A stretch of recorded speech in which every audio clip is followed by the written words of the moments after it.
Arestado ang apat na magkakasabwat umano sa pagnanakaw ng isang motorsiklo sa Valenzuela City. Nabawi sa kanila ang motor, ilang sachet ng umano'y shabu at baril. Itanang ginawa ng mga suspect ang paratang. May unang balita si Bea Pinlac.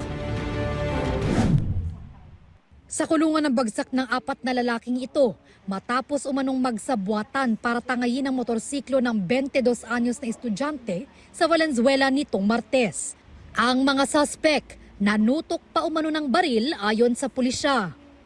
Meron po tayong biktima ng motor napping or itong carnapping motorcycle ay forcibly taken po ng dalawang motorcycle in tandem. So isa po doon ay bumaba at tinutukan ng baril tong biktima at kinuha yung yung motor na sinasakyan ng biktima. Ayon sa pulisya, agad tumakas ang mga suspect sakay ng 3 motor.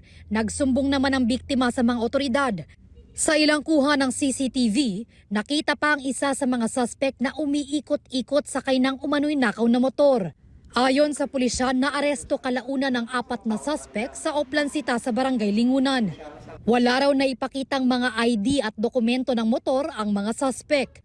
Nakuhanan pa sila ng baril at 4 na sachet ng umano'y shabu na tinatayang nagkakahalaga ng 26,000 pesos. Dumaan sila at nung nakita ng kon natin ay na-plug down itong 2 or 3 na.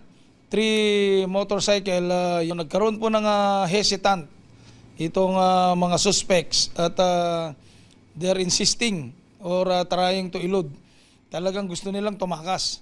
So they are not cooperative, so that time, in effect na yung arrest. Itinanggi ng mga suspect ang mga paratang. Ay, hindi po totoo yun. Wala po talaga kasi sinampalan sa amin yun. Sinampalan po sa amin. Pilay po ako, tapos karga pang kaso ko. Patong-patong na reklamo ang kinahaharap ng mga suspect. Paglabag sa anti-carnapping law, election gun ban at Comprehensive Dangerous Drugs Act, at resistance and disobedience to a person in authority. Ito ang unang balita. Bea Pinlac para sa GMA Integrated News.